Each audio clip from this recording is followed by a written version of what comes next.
Look, the dynamic duo! Hey guys, welcome to the Dynamic Duo. I'm Franz. I'm Kevin. Ladies and gentlemen, it is time to get mean. It is time to get nasty. It's time to get rude.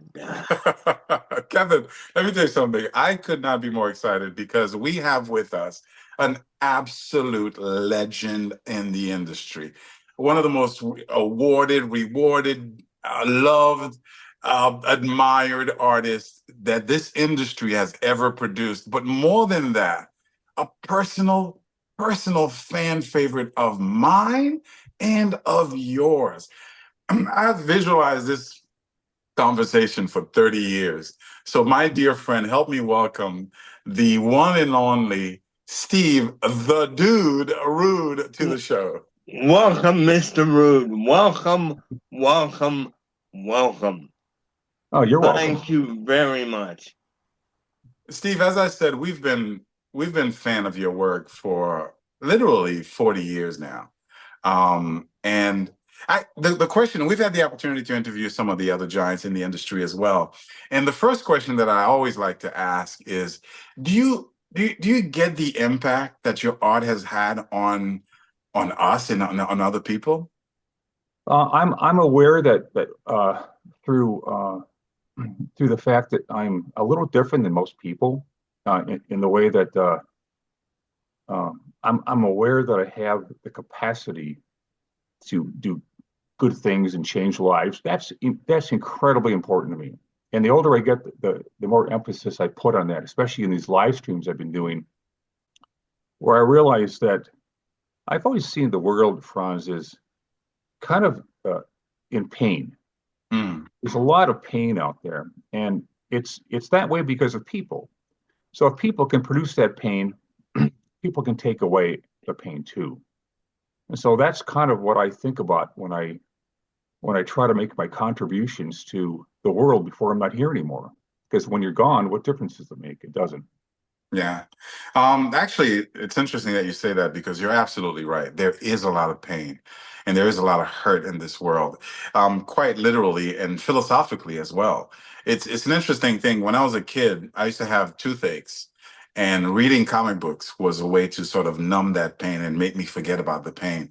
And in many, many ways, now as an adult, reading your material disconnects me from all the nonsense that's going on in the world. And so it is a very, very significant thing that you do.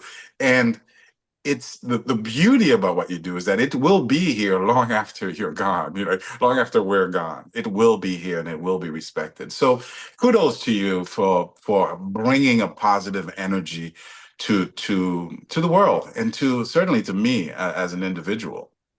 Yeah, that's just wonderful to hear that. It's yeah, I've always thought there's kind of two parts to what creative people do. One is they have to like what they're doing to overcome the obstacles to be worthy as an artist and have something people, like you said, something that can actually elevate their lives rather than take away.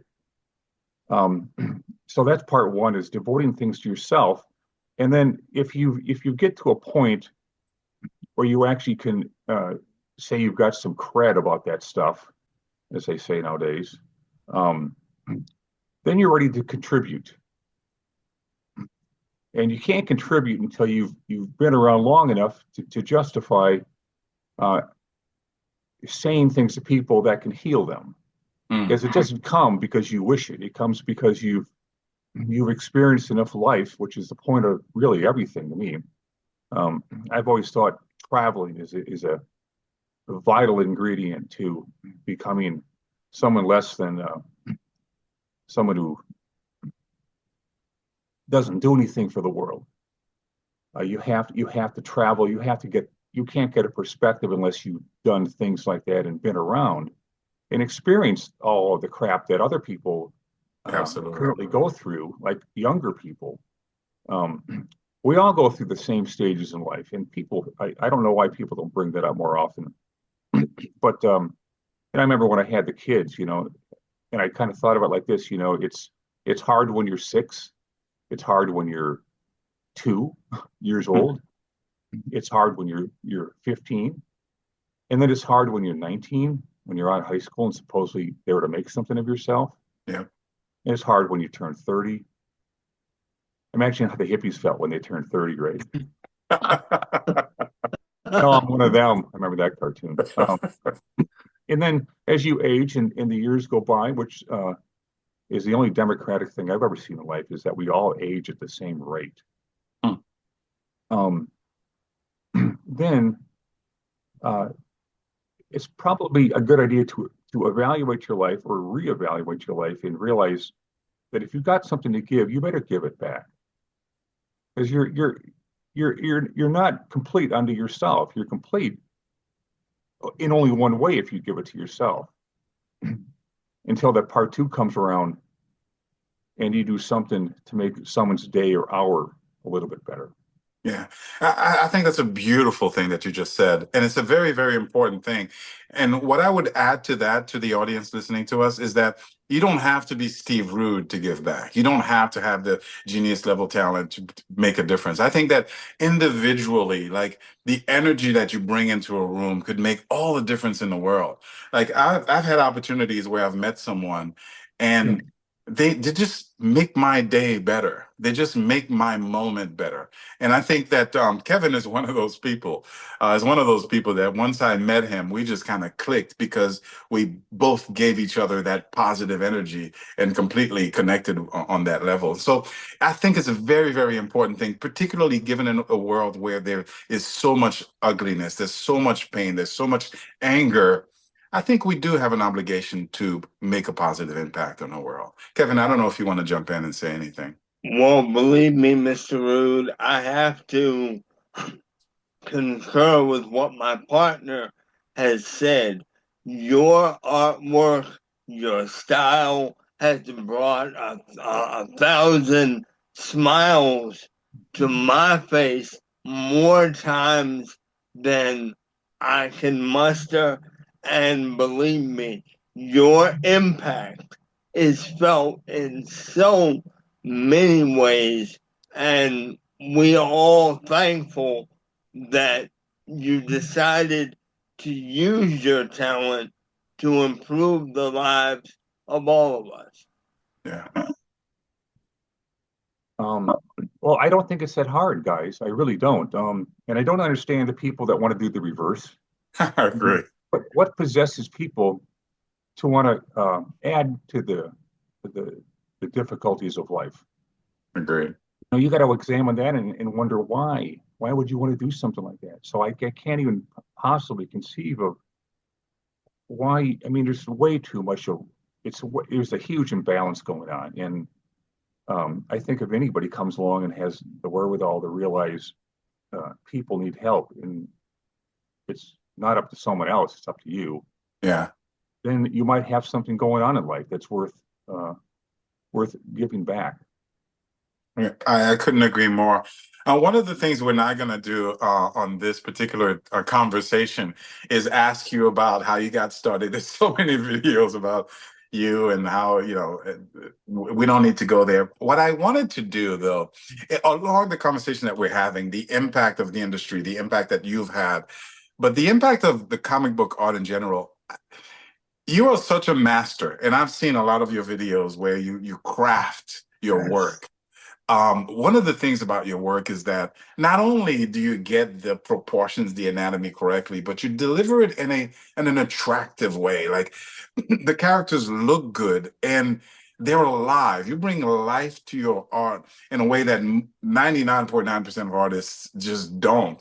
And you not only bring life, but you bring perspective and composition and the lines that you draw. So there's so much in your artwork that separates it from the rest of the field. I wonder two things. How intentional was that?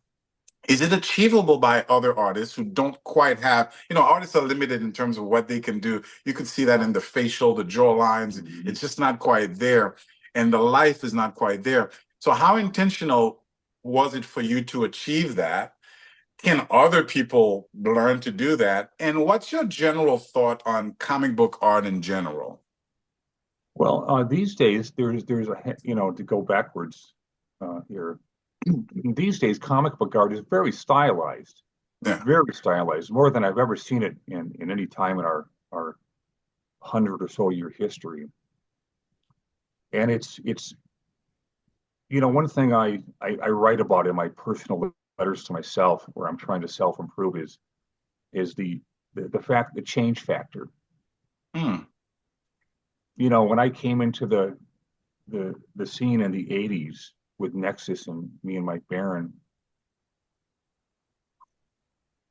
we came from nowhere. We something always seems to start, I've noticed, at the beginning of the decade. And we literally launched Nexus, me and Baron, in 81, but of course we had to develop it in 1980. Mm-hmm. And so coming out of left field like that that alone was a shock to most people. And I'm very idiosyncratic. That's what they tell me. They tell me I'm eccentric. Mm. And that just means to me that I'm not part of the rank and file. I wasn't meant to be like that. It's very obvious. I mean, I remember my mom telling me years and years after this incident took place, but there was in my backyard in Madison, where I grew up, I must have been 5, and there was a baby bird being hurt by a dog, and I went out of my mind. So the sensitivity factor is just off the charts for me. I'm sure back then they would have given me Ritalin or some nonsense like that to poison me even more. But no, I grew up exactly the way I meant to.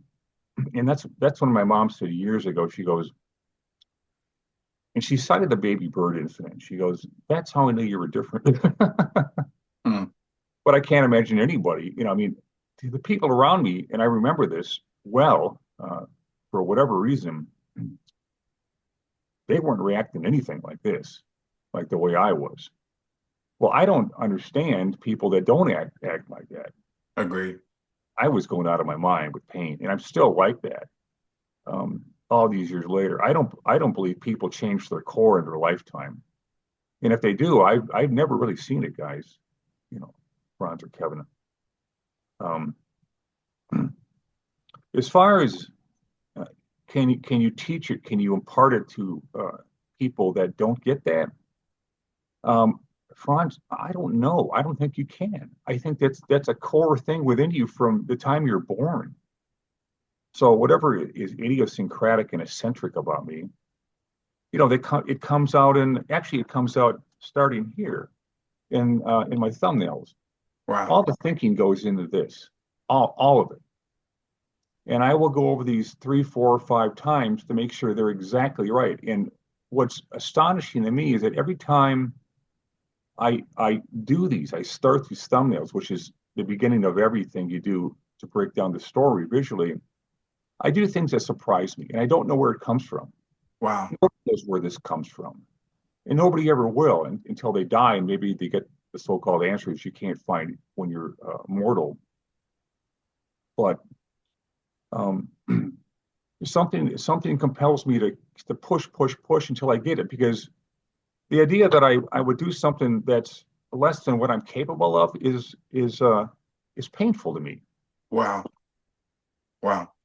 I think that's the difference, Kevin. I think that's the difference. Yes. I think that's the difference between the genius and the non-genius, the common person. I'm a huge Michael Jordan fan, and what people don't realize is the amount of work and dedication and almost obsession that he has. And so listening to you talking about the fact that you go over the panels over and over again until it's perfect. When I look at comic book art, that's what I see. I see that every comic book artist is talented enough to be a professional comic book artist, but the consistency isn't there from panel to panel, and the dedication to perfection isn't there from panel to panel. And what I see literally in your work, and something that I've thought about, something that we've talked about, is exactly that perfect consistency from panel to panel. Your storytelling ability. I talk about the fact that you bring life, but the most important aspect is the storytelling, the movement that you have from your panels to the next panel, it is absolute genius level, and it just moves me. It just absolutely and utterly moves me. And it's an interesting thing when other artists don't do that. It's a question that I've had. And does it impact? Is it a matter of speed? Have you seen that? Have you thought about why someone would not be as good as you, but be as dedicated as you would be? Well, that's the interesting thing, Franz. I think a lot of people are, but as to where they missed the mark with a particular reader, that's an unknown. And yet at the same time, even the worst artists will have a huge following and dedicated fans, and they love what they do. Mm, So go figure, right? interesting. If I may ask, is there another artist and or writer that you have wanted to work with but haven't as of yet? Honestly, no. I mean, at the age that I'm at, my mid-60s, it's very clear that the rest of my life is entirely up to me, Wow. and I'm ready for that challenge. Nice. Nice. Very, very nice. You've had the chance, kind of like us meeting you, you've had the chance to meet your heroes in the industry. You've had the chance to meet, so you kind of understand how we're feeling right about now. I know that people that have been important to you have been people like William Shatner and Jack Kirby and Paul Gulacy. I guess it's Gulacy, right? I Galacia, always yeah. mispronounce his name. People like that you've met in the industry. I don't think you've met Bruce Lee. Did you meet Bruce Lee? No. No. Chronologically, Bruce died when I was a sophomore in high school. That's true. That makes sense. That's absolutely. And the reason he had such an impact is because of what's very clear. When you're in that stage in your life in high school, and you're looking for somebody to look up to and be mentored by, hopefully, if you can ever find it. He was the guy that came along again. Films from Hong Kong were not like the ones produced here. And what that movie did for me, Fist of Fury / The Big Boss, was infinitesimally important. Mm. It changed everything about my life. I don't think it. I think in the way how much did it rub off on me, dedication wise to what I do? I don't know. I really don't. I think it kind of enhanced it a little bit. It gave me a roadmap to where I knew I had to be in life to be okay with myself. Mm. And every time I read, I mean, I've been reading about Bruce Lee since that time. And people that are if you want to make an impact, you have to be different from everyone else. You can't be the run of the mill hoi polloi kind of types. You've got to think differently. You've got to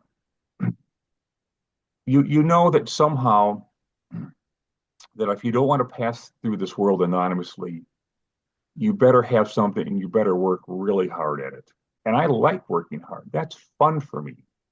So that is not in any way painful. That's my lifeblood. That's how I sustain my mental health. That in the gym. Yeah. One of the things that I've come to realize in life is that art and artists pay a price for being. My father's an actor, and growing up, I wanted to be an actor, and he kind of steered me away from that because he understood the price that you have to pay.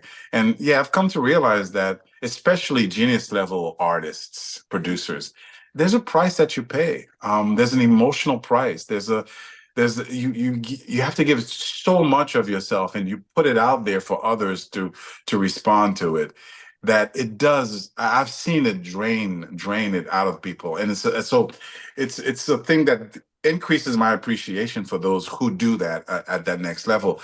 Does the feedback help? Does knowing that you are doing it? Like, they're frustrated artists. There are people who try but don't quite get there, or produce work that's just not quite there.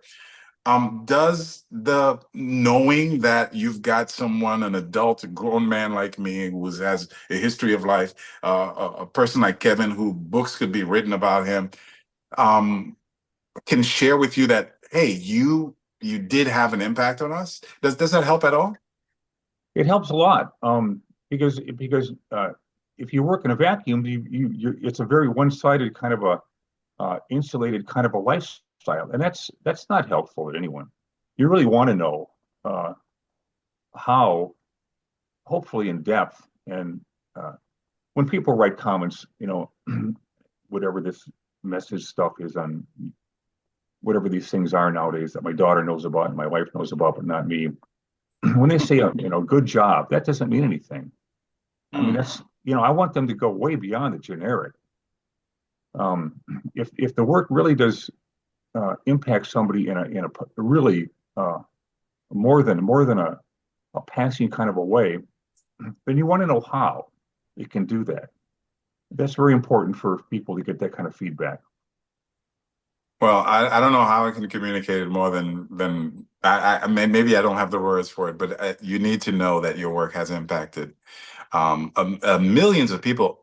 Me personally, and Kevin, I don't know what you want to say about that, but Well, if I may, to piggyback on your comments, Mr. Root, about Bruce Lee for a second, I am a huge Lee fan and a big Green Hornet fanatic, and I have want to ask you, based on the successes of things like Batman the Animated Series and some of the other type of things along that line that have followed, do you think that a Green Hornet animated series or even live action would work for today's audiences?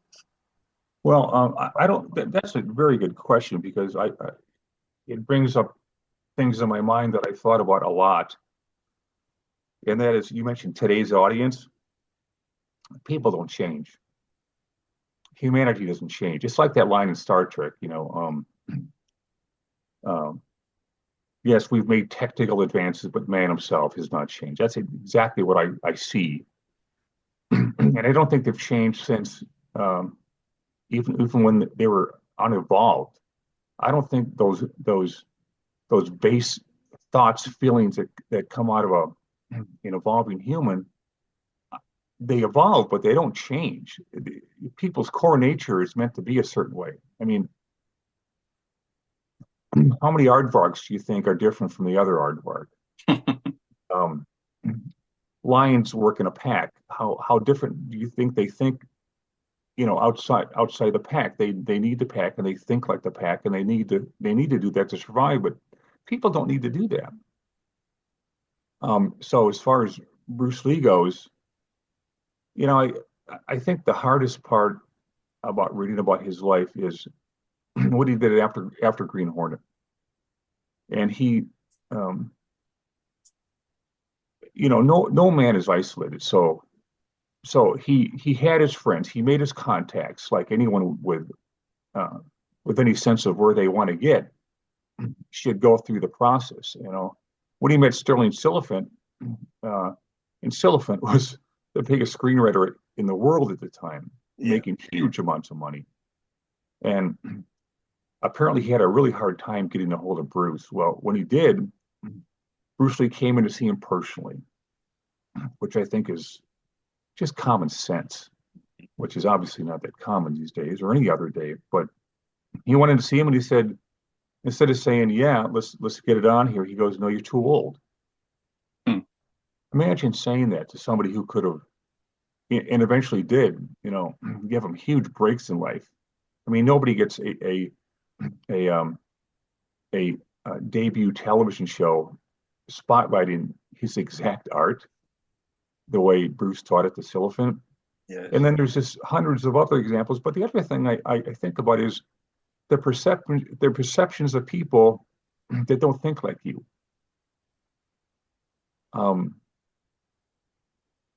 everyone's mind is different. I've always thought, and I still think, and probably will always think, that life is an individual answer. Where human beings, they can be part of whatever pack they belong to or whatever cult, and they can be manipulated. And then there's other people that don't even buy into that stuff. I've never had a sense that other people have of fitting in with a group. I eventually got a peer group, but they were all misfits. Hmm. I got along with them great because they gave me perspectives that normal people wouldn't have really given me. And those, honestly, those are the things that I would notice that maybe most people would not, is the idiosyncratic behavior of people that are a little different. I pick up on that stuff, and that's probably what you're seeing when you look at my work and get a charge out of it. A lot of that. Yeah, idiosyncrasies are definitely in there. Nuance is definitely in there. It's an interesting conversation because I think that, when you look at humanity, you're right. We're one species. I've always talked about the fact that at any given and moment in time, we're experiencing the exact same thing. So, but at every moment, we think we're unique. So we think, oh, technology, we're moving into technology. But that's true in every stage in life. And at every stage in life, you have the grandparents, the parents with older children, the people who just, and there's a consistency there. At the same time, there's an individuality there, both from a group point of view. I think different groups fall into different categories. We gravitate towards certain groups, left, right, up, down. And then I think there are, within those groups, you have these little sparks of individuality. And sometimes those sparks kind of gravitate towards one another, but those sparks are the special ones to me. And sometimes in the negative and sometimes for the positive. But those sparks are the special ones that make a difference and that drive humanity towards one direction or another, or have an impact in one way or another. And I think you're definitely one of those sparks.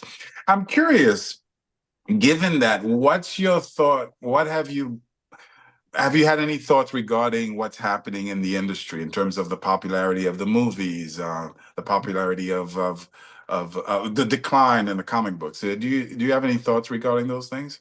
Yeah, I do. You talk about groupthink. That's exactly what Marvel and DC have descended into, to a point where I don't see how they can bail themselves out. Um, I think they should be ashamed of themselves the way they're behaving and just glomming onto everything that they think is going to be long term, when it's most incredibly short lived kind of success you can imagine, is just to follow a trend. Mm-hmm. And comics have always done that, but everything begets something. So if you look at something that you see and you just copy it, well, that's pretty hollow. If you see something you see and are exalted by it and inspired to take what you have and add on to it, it's a little different. I agree. And by the way, not to interrupt you, but we've had shows literally talking about that, but go on, please.